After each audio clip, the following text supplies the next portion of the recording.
Delhi police ने आखिरकार भारत में एक ऐसे चोर को पकड़ लिया जो कि चोरी के नाम पर इतना बड़ा एम्पायर बना चुका था जो कि कोई सोच भी नहीं सकता।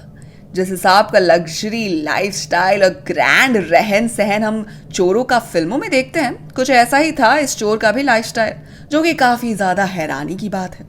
दरअसल इस चोर की कहानी एक ऐसी कहानी है जिस पर मानिए कोई फिल्म भी बन सकती है। इसी एक बार फिर से गिरफ्तार कर लिया गया है। 27 साल से करीब 5000 से भी ज्यादा चोरी की वारदातों को ये अंजाम देने के अलावा मर्डर, आर्म्स एक्ट और तस्करी के 180 मामलों को लेकर अनिल पर केस दर्ज है। लेकिन ये अनिल चौहान आखिर है कौन, जो कि अपने क्राइम के चक्कर से दिल्ली पुलिस की नाक में दम कर बैठा है?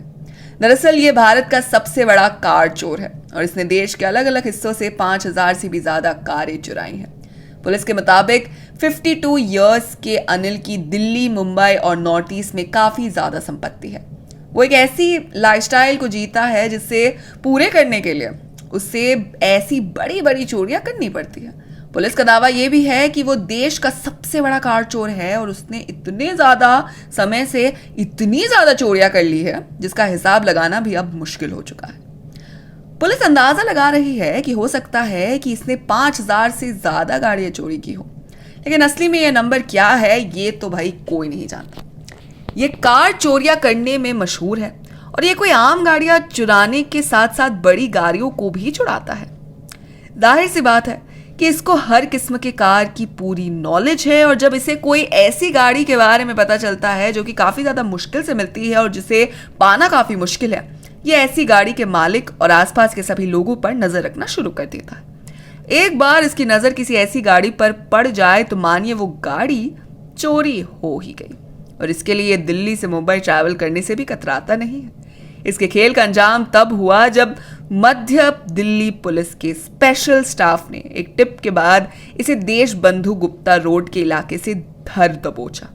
इस चोर की कहानी शुरू तो हुई थी एक आम सी गाड़ी की चोरी से, लेकिन फिर ये हथियारों की तस्करी में भी शामिल है और ये उत्तर प्रदेश से हथियार लेकर नॉर्थ ईस्ट लेकर जाता है और ऐसी संगठन को ये हथियार देता है जो कि उधर काफी ज्यादा वांटेड है और उन्हें किसी भी हालत पर हथियार मिलना काफी मुश्किल है। ये इसीलिए इन हथियारों की तस्करी करता है।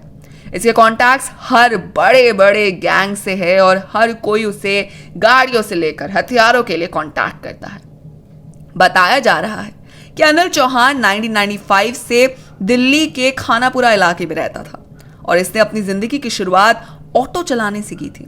जब इसे इस चीज का एहसास हुआ कि चलने से ही ऐसी जिंदगी नहीं जी पाएगा जो जीना चाहते हैं, तो इसने अपराध का हाथ थाम लिया।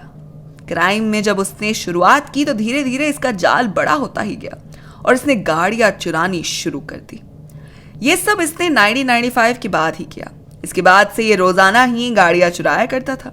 धीरे धीरे जब उसे एहसास हुआ कि क्राइम करने से उसको काफी अच्छी इनकम हो रही है और वो पुलिस से बच भी रहा है, तो उसने इसी को अपना रोज का काम बना लिया और इसी के साथ उसने एक ऐसा लाइफस्टाइल जीना शुरू कर दिया कि जो किसी भी आम आदमी की सोच से परे है। उसके पास एक से एक बढ़कर लग्जरियस गाड़ी थी, उसने बहुत बड़ी प्रॉपर्टीज खरीद ली और वो एक ऐसी लेवल की लाइफ जीने लग गया जो कि पैसे से भरपूर थी। हालांकि उसके आसपास के लोगों को हमेशा इस बात का शक रहता था कि आखिर ऐसा क्या करता है ये जिससे इसकी जिंदगी में इतनी ज्यादा कमाई हो रही है, लेकिन किसी ने इस बात पर कोई ज्यादा गौर नहीं किया जब तक लोगों को ये नहीं पता चला कि ये वाकई में एक बहुत बड़ा कौन आर्टिस्ट है जो कि चोरियां और हथियार सप्लाई करके अपने पैसे कमा रहा है।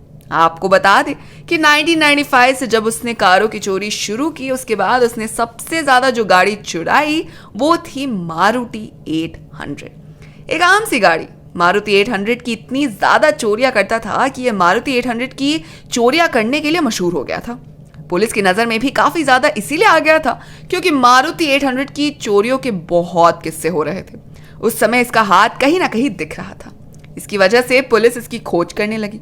अनिल ने देश के अलग अलग हिस्सों में कारों की चोरी करने की शुरुआत की और उसके बाद ये जो भी गाड़ियां चुराता था, चाहे वो एसयूवी हो या सेडान हो या फिर कोई आम सी गाड़ी जैसे कि मारुति 800 हो, वो इन सभी गाड़ियों को ऐसी जगह लेकर जाता था जहां पर कोई ये पहचान न सके कि ये गाड़ियां चोरी की हुई है और इन गाड़ियों की जो असली कीमत है वो उस हिसाब से अनिल को पैसे दे पाए।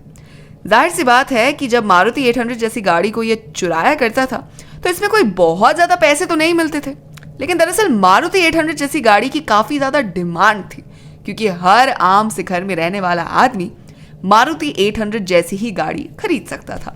इसीलिए छोटी छोटी गाड़ियों की चोरी करने की फिराक में रहता था।